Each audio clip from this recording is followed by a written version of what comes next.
Você pode odiá-la ou admirá-la, mas não dá para ignorar Ayn Rand.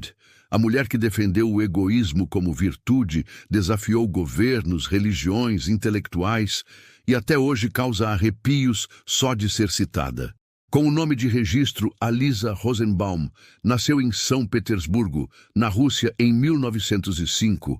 Ayn Rand viveu uma das transformações mais brutais da história humana.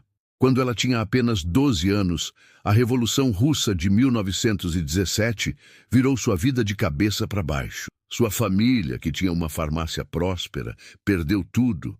O pai dela foi expulso do próprio negócio pelos bolcheviques. De uma hora para outra, a menina Alisa passou de uma vida confortável para a realidade cruel do comunismo soviético. Essa experiência marcou profundamente a futura Ayn Rand. Ela viu com os próprios olhos como um governo poderoso pode destruir vidas individuais em nome do bem comum. Viu como a liberdade pode ser esmagada por ideologias coletivistas. E, mais importante, viu como pessoas comuns podem ser transformadas em números, em peças descartáveis de uma máquina social. Aos 16 anos, ela já tinha decidido que queria ser escritora. Não qualquer escritora. Ela queria criar histórias que mostrassem heróis individuais, pessoas que não se curvavam diante da multidão. Na universidade, estudou filosofia e história, mas sempre com um olho na literatura. Sua tese de graduação foi sobre a ética individualista, tema que a acompanharia pelo resto da vida. Em 1926, aos 21 anos, ela conseguiu algo quase impossível: uma permissão para visitar parentes nos Estados Unidos. Era oficialmente uma visita temporária, mas ela já sabia que nunca mais voltaria. Mudou seu nome para Ayn Rand. Ayn, porque gostava do som, e Rand, inspirado em uma máquina de escrever Remington Rand. Simbolicamente, ela estava matando Alisa Rosenbaum, a menina russa, para dar vida a Ayn Rand, a americana. Hollywood foi seu primeiro destino. Queria trabalhar com cinema, escrever roteiros, talvez dirigir. Conseguiu um emprego nos estúdios de Cecil B. DeMille, onde conheceu Frank O'Connor, um ator iniciante que se tornaria seu marido. Frank era tudo o que ela admirava: bonito, independente, sem pretensões intelectuais. Eles se casaram em 1929 e ficaram juntos até a morte dele, em 1979. Durante os anos 1930, ela escreveu suas primeiras obras. Começou com peças de teatro e roteiros, mas logo percebeu que o romance era sua verdadeira vocação. Em 1936, publicou We the Living, um livro claramente autobiográfico sobre uma jovem russa tentando sobreviver sob o regime soviético. O livro foi um fracasso comercial. O público americano ainda não estava pronto para críticas tão duras ao comunismo. Mas Ayn Rand não desistiu. Em 1938, publicou Anthem, uma novela distópica sobre um mundo onde a palavra eu foi abolida. Imagine um lugar onde as pessoas só podem falar nós, onde a individualidade é crime, onde até amar alguém específico é proibido. Anthem foi sua primeira exploração profunda do que ela via como o maior mal da humanidade, o coletivismo. O verdadeiro sucesso veio em 1943 com A Nascente, traduzido no Brasil como A Nascente. O protagonista, Howard Roark, é um arquiteto que se recusa a seguir estilos tradicionais. Ele prefere ver seus prédios destruídos a aceitar modificações que traiam sua visão artística. O livro é sobre integridade individual, sobre a coragem de ser você mesmo num mundo que exige conformidade. A Nascente foi rejeitado por 12 editoras antes de ser publicado. Muitos editores achavam que ninguém se interessaria por um romance filosófico de 700 páginas sobre um arquiteto teimoso. Estavam errados. O livro se tornou um best-seller e continua vendendo dezenas de milhares de cópias por ano até hoje. O sucesso de A Nascente deu a Ayn Rand algo que ela sempre quis: uma plataforma para suas ideias. Ela começou a dar palestras, a escrever artigos, a desenvolver sistematicamente sua filosofia. Chamou essa filosofia de objetivismo, a ideia de que a realidade existe independentemente de nossos desejos ou medos e que a razão é nossa única ferramenta confiável para entender o mundo. Mas foi em 1957 que ela publicou sua obra-prima, A Revolta de Atlas, conhecido no Brasil como A Revolta de Atlas.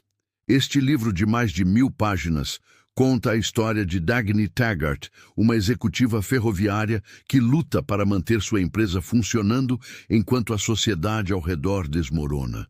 O governo aumenta regulamentações, os intelectuais pregam sacrifício e, misteriosamente, os melhores profissionais de cada área começam a desaparecer. A Revolta de Atlas não é apenas um romance, é um manifesto político e filosófico. Ayn Rand usou a ficção para apresentar suas ideias sobre capitalismo, individualismo e o papel do governo na sociedade. O livro defende que os produtores, os criadores, os empresários são os verdadeiros heróis da humanidade e que qualquer sistema que os prejudique está destinado ao fracasso. O discurso de John Galt, personagem central de A Revolta de Atlas, tem mais de 60 páginas e é basicamente um tratado completo sobre a filosofia objetivista. Galt argumenta que o egoísmo racional, buscar seus próprios interesses através de meios honestos e produtivos, é a única base sólida para uma sociedade próspera. Essa defesa do egoísmo é talvez o aspecto mais controverso das ideias de Ayn Rand. Ela não estava falando sobre egoísmo no sentido comum, pisar nos outros para conseguir o que quer. Estava falando sobre autorresponsabilidade, sobre a importância de cada pessoa pensar por si mesma, sobre a dignidade do trabalho produtivo. A Revolta de Atlas foi um sucesso comercial gigantesco, mas foi massacrado pela crítica. Intelectuais de esquerda odiaram suas críticas ao socialismo. Conservadores religiosos se incomodaram com seu ateísmo militante. Liberais ficaram desconfortáveis com sua defesa radical do capitalismo, mas o público leitor abraçou o livro. Pesquisas feitas décadas depois mostraram que este livro era considerado o segundo livro mais influente na vida dos americanos, perdendo apenas para a Bíblia. Após A Revolta de Atlas, Ayn Rand praticamente parou de escrever ficção. Dedicou-se a desenvolver e divulgar sua filosofia através de ensaios, palestras e um boletim informativo chamado The Objectivist. Ela queria que o objetivismo se tornasse uma filosofia completa e sistemática, capaz de guiar todos os aspectos da vida humana. Os princípios básicos do objetivismo são relativamente simples.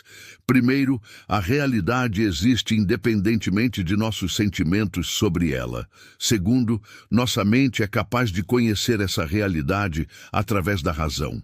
Terceiro, nosso propósito moral é buscar nossa própria felicidade através do trabalho produtivo. Quarto, o único sistema político compatível com a natureza humana é o capitalismo laissez-faire. Quinto, arte e literatura devem celebrar o potencial humano, não sua degradação. Durante as décadas de 1960 e 1970, Ayn Rand se tornou uma figura pública controversa. Ela defendia posições que incomodavam tanto a esquerda quanto a direita tradicional. Era a favor do aborto, contra a guerra do Vietnã, contra todas as formas de racismo, mas também contra programas sociais governamentais. Apoiava Israel, mas criticava a religião. Defendia o capitalismo, mas atacava conservadores religiosos. Sua vida pessoal também gerou controvérsias. No final dos anos 1950, ela começou um relacionamento com Nathaniel Branden, um jovem psicólogo que se tornou seu principal discípulo e organizador do movimento objetivista. O relacionamento durou vários anos e foi conhecido tanto por Frank O'Connor quanto pela esposa de Branden. Quando o relacionamento terminou em 1968, Rand se sentiu profundamente traída e rompeu publicamente com Branden. Esse rompimento marcou o início de um período mais sombrio na vida de Ayn Rand. Ela se tornou mais reclusa, mais desconfiada, mais propensa a brigas com antigos aliados. Muitos que haviam sido próximos a ela se afastaram, incomodados com o que viam como um autoritarismo crescente. Ela exigia lealdade total às suas ideias e tinha dificuldade em aceitar discordâncias, mesmo pequenas. Durante os anos 1970, Ayn Rand enfrentou problemas de saúde. Teve câncer de pulmão. Irônico para alguém que sempre defendeu a racionalidade, já que fumava pesadamente. Passou por cirurgia e tratamento, mas sua energia nunca mais foi a mesma. Continuou escrevendo artigos ocasionais e dando palestras, mas seu período mais produtivo havia terminado. Ela morreu em 6 de março de 1982, aos 77 anos, em seu apartamento em Nova York. Seu funeral foi simples, mas simbólico. Ao lado do caixão, colocaram uma coroa de flores em forma de cifrão, o símbolo que ela usava para representar não a ganância, mas a liberdade de troca entre pessoas livres. A influência de sua filosofia continuou crescendo após sua morte. Seus livros vendem milhões de cópias todo ano. O Ayn Rand Institute, fundado em 1985, promove suas ideias através de programas educacionais, bolsas de estudo e publicações. Políticos como Ronald Reagan e Paul Ryan citaram sua influência. Empresários do Vale do Silício se inspiraram em seus heróis individualistas. Mas Rand também continua controversa.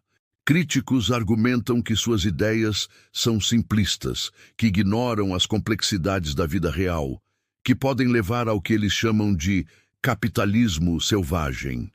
Defensores respondem que ela oferece uma defesa moral do capitalismo que vai além dos argumentos puramente econômicos. O que é inegável é que ela mudou o debate político e filosófico americano. Forçou tanto conservadores quanto liberais a repensar suas posições. Mostrou que é possível defender o capitalismo sem apelar para a tradição ou religião. Demonstrou que individualismo não significa necessariamente egoísmo no sentido negativo. Talvez o aspecto mais interessante de Ayn Rand seja sua própria trajetória. Uma refugiada russa que se tornou uma das vozes mais distintivamente americanas.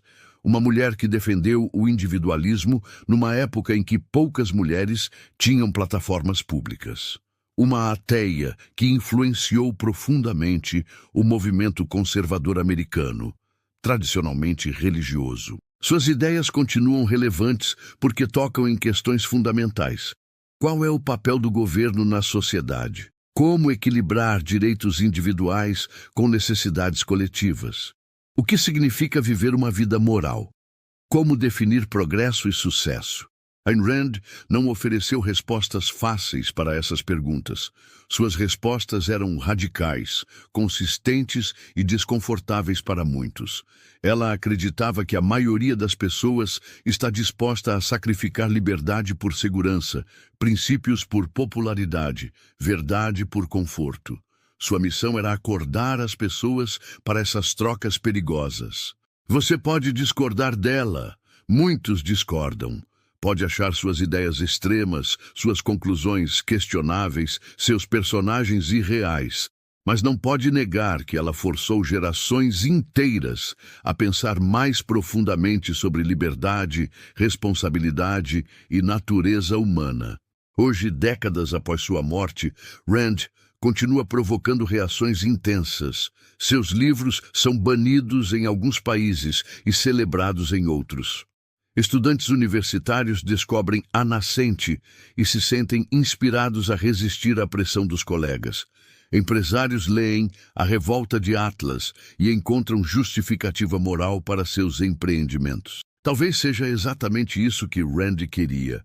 Não seguidores passivos, mas pessoas que pensem por si mesmas. Pessoas que questionem autoridades, que busquem seus próprios caminhos, que tenham coragem de ser diferentes. Pessoas que entendam que a maior revolução não acontece nas ruas, mas na mente de cada indivíduo que decide pensar por conta própria. A Rand foi muitas coisas: escritora, filósofa, imigrante, mulher pioneira, figura controversa. Mas, acima de tudo, foi uma defensora apaixonada da capacidade humana de pensar, criar e escolher. Numa época de conformismo crescente, ela gritou: pense por você mesmo. Numa era de coletivismo, ela insistiu: você importa. Numa cultura de sacrifício, ela proclamou: sua vida é seu direito. Essa mensagem continua ecoando, incomodando, inspirando. E é por isso que, mesmo décadas após sua morte, você ainda pode odiá-la ou admirá-la, mas definitivamente não pode ignorá-la. Ayn Rand morreu em 1982, mas suas ideias continuam mais vivas e mais polêmicas do que nunca. Ela não queria ser admirada. Queria ser lida, debatida e compreendida. E talvez seja isso que mais assusta. Alguém que acreditava que pensar por si mesmo era o dever mais sagrado de todos. Se esse vídeo te fez refletir, se te tirou da zona de conforto, inscreva-se no canal. Aqui a gente continua essa conversa, sem filtros, sem rótulos e com a coragem de pensar diferente.